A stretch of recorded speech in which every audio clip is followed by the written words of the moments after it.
आतमध्ये आहे का?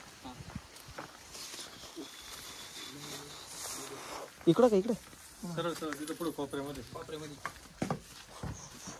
ह्याला गोण्या वगैरे काढून ठेवल्यात.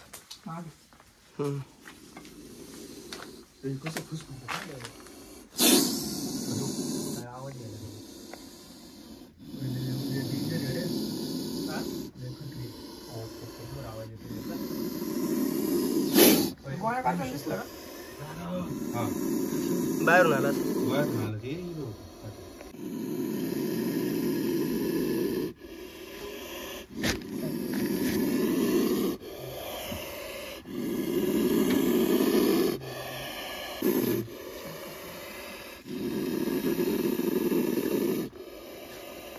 नमस्कार मित्रांनो, स्वागत आहे तुमचं आपल्या मराठी यूट्यूब चॅनलमध्ये, ज्याचं नाव आहे ॲनिमल झोन.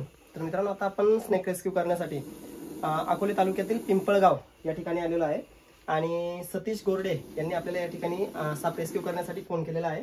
तर तुम्ही पाहू शकता घरामध्ये धान्याच्या गोण्या ठेवलेल्या होत्या. बाहेरून आला का साप? कळलंच नाही कुठे.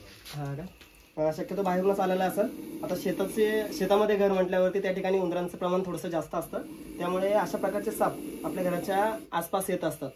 परंतु 2 दिवसापासून अचानक पाऊस उघडला आहे आणि अचानक उन्हाचा प्रभाव थोडासा जास्त वाढला, त्यामुळे थंडाव्याच्या शोधामध्ये तो घरामध्ये आलेला असेल. धान्याची जी पोते आहेत त्याच्या पाठीमागे हा जो नाग आहे हा या ठिकाणी बसलेला आहे. तुम्हाला जवळून दिसत आहे. याला पहिले रेस्क्यू करू. या ठिकाणी तुम्हाला दिसत असेल अतिशय ॲग्रेसिव्ह असा हा नाग आहे. मला हा जो नाग आहे हा दिसत असेल, अतिशय ॲग्रेसिव्ह आहे आणि विषारी प्रजातीमधला आहे. उंदरांच्या शोधामध्ये आलेला असेल. तर याला पहिला आपण बाहेर घेऊ.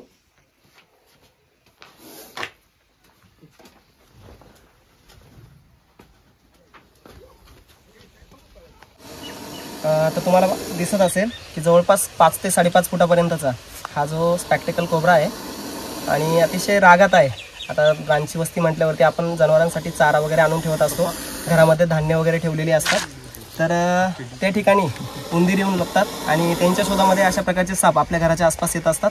तर अशा प्रकारचे साप तुमच्या परिसरात किंवा घरात तुम्हाला दिसून आले तर नक्कीच आमच्या ॲनिमल झोन या यूट्यूब चॅनलला सबस्क्राईब केल्याच्यानंतर तुम्हाला माझ्या व्हिडिओवरती माझा कॉन्टॅक्ट नंबर भेटेल. तर त्या ठिकाणी जाऊन तुम्ही माझ्याशी संपर्क करू शकता.